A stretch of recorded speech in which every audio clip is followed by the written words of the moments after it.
Determinate. क्या होगा determinate? कितने वेरिएबल की है? 1 2 3, 3 वेरिएबल की है। कितनी इक्वेशन है? 1 2 3, तो 3 वेरिएबल की है, 3 इक्वेशन से इसका मतलब कितने ऑर्डर की बनेगी? 3/3 की हमारे पास एक डिटर्मिनेट बनेगी। कैसे? आई के साथ क्या लिखा है? 2, यहाँ आई के साथ क्या है? जे के साथ क्या है? -4। तो ध्यान रखना साइन के साथ उतारी जाएगी, ऐसा नहीं कि आप सिर्फ 4 लिखेंगे, जैसी टर्म दी गई है बिल्कुल वैसे ही लिखेंगे।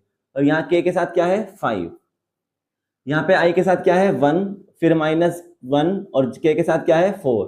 वहां पर आई के साथ कितनी है? 3, यहाँ पर है 2, और फिर क्या है? -5। हमें डिटर्मिनेट मिल गई, गिवन हो गया। अब इस डिटर्मिनेट को सोल्व करेंगे, ठीक है। तो डिटर्मिनेट को, क्योंकि डिटर्मिनेट को इसे डेल्टा से शो करते हैं, तो मैं डेल्टा मान सकता हूँ कि डेल्टा इज इक्वल टू ये हमारे पास आ गया, क्योंकि इक्वल में कुछ आ जाएगा तो सभी तो प्रूफ करने में मजा आता है। अब इसको सोल्व करेंगे कैसे? कि पहली टर्म ऐसी रखेंगे 2, सोल्व करना सिखाया था मैंने, कैसे करते थे? 2 1 3 -4 -1 2 5 4 और -5। तो पहली टर्म लेंगे तो जो टर्म लेते हैं उसके नीचे वाली टर्म को छोड़ देंगे और उसके सामने वाली टर्म्स को भी छोड़ देंगे। क्या बचा मेरे पास? ये।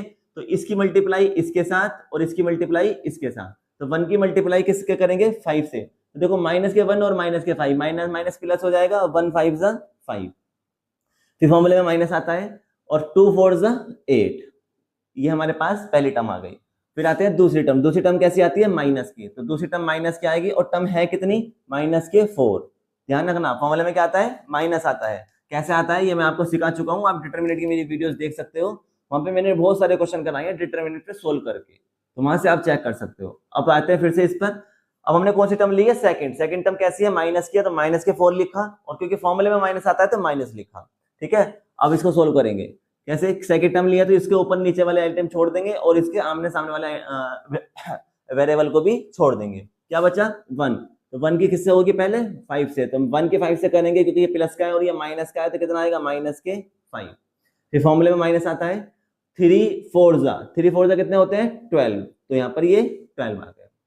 ओके, अब दोबारा से आते हैं फॉर्मूले में क्या आता है? प्लस। क्या आएगा? प्लस, ठीक है। तो प्लस आएगा। टर्म कौन सी है? 5। तो अब क्या लिखेंगे यहाँ पर? 5। और 5 के लिए सोल्व करेंगे, तो 5 के नीचे वाले एलिमेंट्स छोड़ देंगे, सामने वाले एलिमेंट्स को छोड़ देंगे। क्या बचेगा? 1 और 2। तो 1 की 2 से करेंगे तो 2 माइनस 3 की 1 से करेंगे तो 3 1 सा तो 3 हो गया, लेकिन ये माइनस है और यहाँ भी माइनस है, तो माइनस माइनस प्लस हो जाएगा। तो चाहो तो प्लस डायरेक्ट कर लो, या फिर बच्चों आप यहाँ पे माइनस लिख लेना, बात को हो सकता है। ठीक है, बात समझ में आ गई कैसे आया है? तो 5